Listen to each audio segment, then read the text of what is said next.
नमस्कार, news one India देख रहे हैं आप और मैं हूं आपके साथ प्रभा जोशी।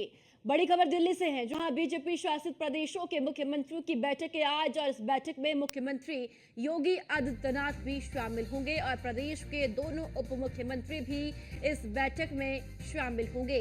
तो बैठक में लोकसभा चुनाव के परिणाम को लेकर चर्चा की जानी है। बड़ी खबर दिल्ली से आज की आपको बताते चले कि आज दिल्ली में बीजेपी शासित प्रदेशों के मुख्यमंत्रियों की बैठक होने जा रही है। तो दिल्ली लगातार हलचल का केंद्र बनी हुई है सियासत के, और आज तमाम जो प्रदेश जहां भारतीय जनता पार्टी की सरकार है, वहां के तमाम मुख्यमंत्री आज दिल्ली में मौजूद रहेंगे और बैठक में शामिल होंगे।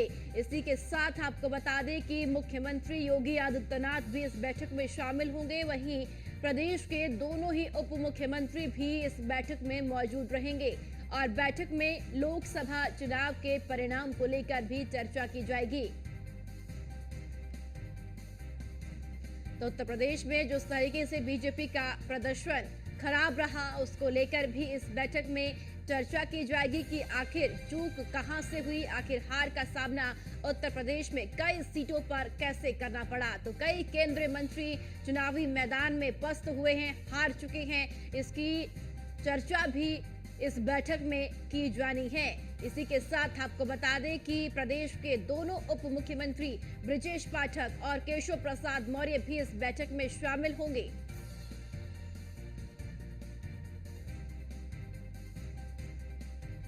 तो दिल्ली में आज ये बड़ी बैठक होने जा रही है। बीजेपी शासित प्रदेशों के मुख्यमंत्रियों की आज दिल्ली में मौजूदगी रहेगी और आज मुख्यमंत्री योगी आदित्यनाथ भी दिल्ली में मौजूद रहेंगे और प्रदेश के दोनों उप मुख्यमंत्री भी आज दिल्ली में मौजूद रहेंगे। और एक बड़ी बैठक का आयोजन भारतीय जनता पार्टी की ओर से आज किया गया है और इस बैठक में बीजेपी शासित प्रदेशों के मुख्यमंत्री शामिल होंगे और बैठक में लोकसभा चुनाव के परिणाम को लेकर चर्चा की जाएगी। तो तमाम कई ऐसे प्रदेश है जहां पर बीजेपी का प्रदर्शन खराब रहा, उसमें से एक राज्य उत्तर प्रदेश भी है जहां बीजेपी ने 80 सीटों का जीतने का लक्ष्य रखा था, लेकिन बीजेपी यहां पर कुछ ही सीटों पर सिमटती हुई नजर आई और आज इन कई ऐसे मुद्दे रहेंगे जिन पर इस बैठक में चर्चा भी हो रही है।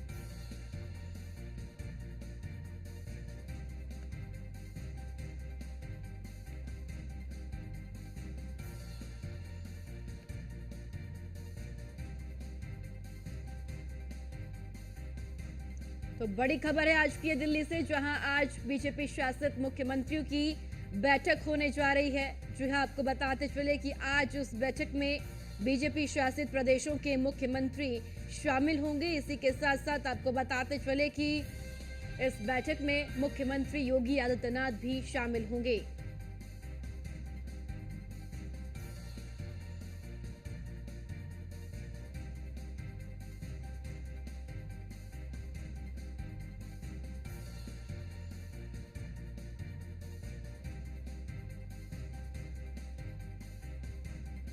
तो बीजेपी को सबसे बड़ा झटका उत्तर प्रदेश में लगा है, जहां 2019 में हुए लोकसभा चुनाव में बीजेपी के नेतृत्व वाले एनडीए को यहां 64 सीटों पर जीत मिली थी।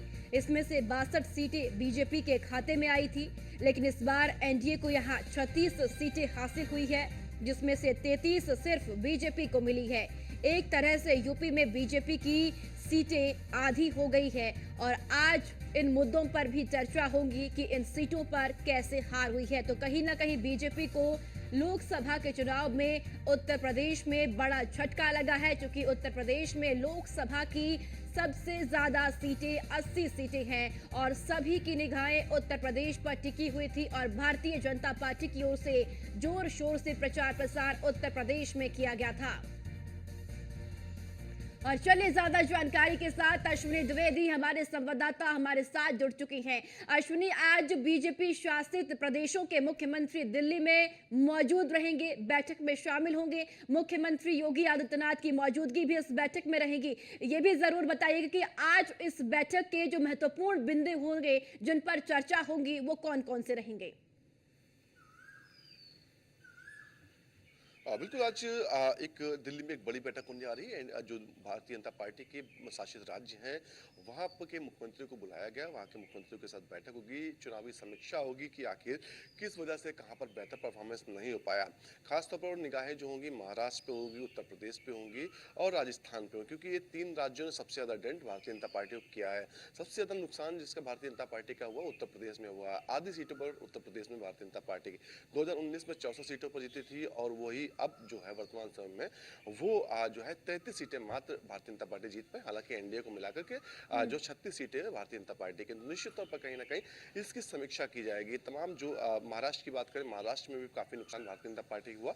इसके अलावा बात करें राजस्थान में भी, जहाँ पिछले साल क्लीन स्वीप किया था, लेकिन इस बार कहीं ना कहीं भारी नुकसान हुआ। तो कहीं ना कहीं आज जो कारणों को तलाशा जाएगी, आखिर कौन कौन से कारण हैं, किस वजह से नुकसान हुआ, क्या कमियां रह गई थी, कौन से मुद्दे थे जो जनता तक नहीं पहुंचा पाए गए। इन तमाम चीजों को लेकर कहीं ना कहीं बड़ी बैठक होने जा रही है निश्चित तौर पर। और इस बैठक के बाद तमाम प्रदेशों में बदलाव भी देखने को मिल सकता है, क्योंकि जहां पर जो संगठन था उसने बेहतर परफॉर्मेंस नहीं किया, तो निश्चित तौर पर जी। उनको वहां से संगठन को बदला जा सकता है। उत्तर प्रदेश के जो प्रदेश अध्यक्ष भारतीय जनता पार्टी के हैं, कल एक खबर आई थी कि उन्होंने इस्तीफे की पेशकश की है और जिम्मेदारी ली है चुनाव हारने की। तो निश्चित तौर पर जी। कहीं ना कहीं ऐसे में अब आने वाले दिनों में इस तरह की पेशकश हैं जो आती रहेंगी। अगर खासतौर पर उत्तर प्रदेश की बात करें तो उत्तर प्रदेश के मुख्यमंत्री योगी आदित्यनाथ भी इस बैठक में शामिल होंगे। साथ ही साथ दोनों डिप्टी सीएम ब्रजेश पाठक और केशव प्रसाद मौर्य भी इस बैठक में शामिल होंगे, क्योंकि उत्तर प्रदेश में पूर्वांचल का क्षेत्र बहुत ही बेहद ही बेकार भारतीय जनता पार्टी के रहा। जी। खासतौर पर वहां पर जहां पर आज तक भविष्य में पिछले कई सालों दशकों से भारतीय जनता पार्टी सत्ता वहां पर जीत रही थी। सब खासतौर पर अयोध्या एक कहीं ना कहीं बड़ा डेंट देने वाली जगह रही है, लोकसभा रही है, क्योंकि अयोध्या को लेकर के ये था कि पिछले कई दशकों से अयोध्या लगातार भारतीय जनता पार्टी खाते में रही और खाते में जब रही जब भारतीय जनता पार्टी का उत्तर प्रदेश में नामो निशान नहीं था और कहीं ना कहीं भविष्य नहीं था कि भविष्य में कभी भारतीय जनता पार्टी वापसी कर पाएगी। निश्चित तौर पर उस दौरान भी अयोध्या ने भारतीय जनता पार्टी का खास साथ दिया, लेकिन इस बार कहीं ना कहीं अयोध्या ने जो है नुकसान भारतीय जनता पार्टी काफी थे और इन चीजों को लेकर के मंथन होगा। सिर्फ अयोध्या ने, अयोध्या के आसपास की सीटें, श्रावस्ती की बात करें, अम्बेडकर नगर की बात करें, ये तमाम सीटें हैं जहां भारतीय जनता पार्टी को भारी नुकसान हुआ। निश्चित तौर पर इन चीजों को लेकर के जिक्र होगा, मंथन होगा और 2027 को लेकर के अब कहीं ना कहीं नई टीम गठित की जाएगी और उसी के हिसाब विजन के हिसाब से काम किया जाएगा। जी बिल्कुल अश्विनी, भारतीय जनता पार्टी की एक खूबी जरूर देखी जाती है। अगर चुनाव जीतती है तो उस पर भी मंथन होता है, अगर चुनाव हारती है तो उस पर भी मंथन जरूर किया जाता है। उत्तर प्रदेश का हम जिक्र जरूर करेंगे अश्विनी, चूंकि आपने लगातार ग्राउंड जीरो पर रिपोर्टिंग की है, लोगों से बातचीत की है, कहीं ना कहीं एक माहौल पहले भारतीय जनता पार्टी के पक्ष में जरूर देखा जा रहा था, लेकिन उसके उलट जो नतीजे आए उसको सभी ने चौंका दिया। आखिर चूक और कमी कहां लगती है अश्विनी की भारतीय जनता पार्टी से उत्तर प्रदेश में रह गई? भारतीय जनता पार्टी से उत्तर प्रदेश में या सरकार से कोई कमी नहीं रही, लेकिन अधिकारियों की मन बढ़ाई जो मन मर्जी से काम करना कहीं ना कहीं जनता को बरास नहीं आ रहा था।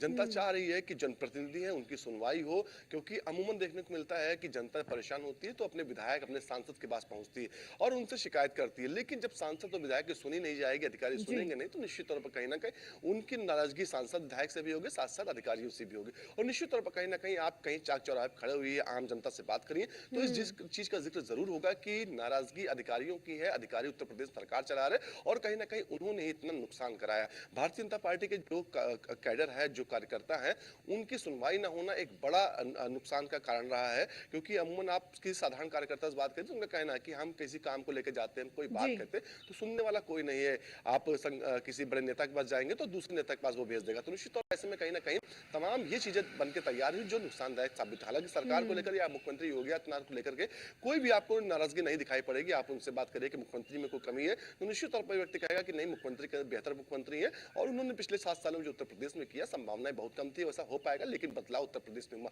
लेकिन कहीं ना कहीं जो छोटे थाने हैं, चौकियों पर सुनवाई ना होना एक बड़ा कारण रहा है नुकसान का। जी जी चलिए ठीक है अश्विनी, बहुत बहुत शुक्रिया आपका जानकारी साझा करने के लिए।